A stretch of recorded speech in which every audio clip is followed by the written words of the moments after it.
राम राम शेतकरी बंधूंनो, आपण परत एकदा आलेलो नवीन व्हिडिओमध्ये. आपण ह्युमिक ॲसिड आणि मायक्रोरायझरची ड्रिंचिंग आले या पिकाला केल्यानंतर हा नंतरचा डोस आपण बघू शकता.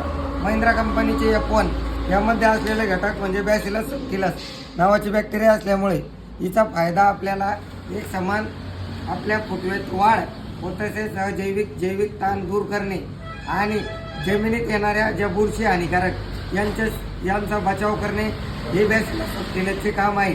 तसेच बॅसिलसमुळे पांढऱ्या मुळीची वाढ ही अतिशय सुंदर होते. त्यासोबत आपण प्रोटॉन हे नावाचं सीवीड बेस आणि ॲमिनो बेस असलेलं मायक्रोन्यूट्रिएंट आपण ड्रिपद्वारे देणार आहोत. यामुळे होणारे फायदे आपल्या आले पिकात एक समान फुटव्याची उगवण तसेच उगवणारा ओम हा एकदम स्ट्रॉंग. यामुळे आपल्याला नक्कीच आले पिकात फायदा होईल. व्हिडिओ आवडल्यास नक्की तर शेतकरी बांधवापर्यंत शेअर करा व व्हिडिओ लाईक करा. धन्यवाद. आभारी.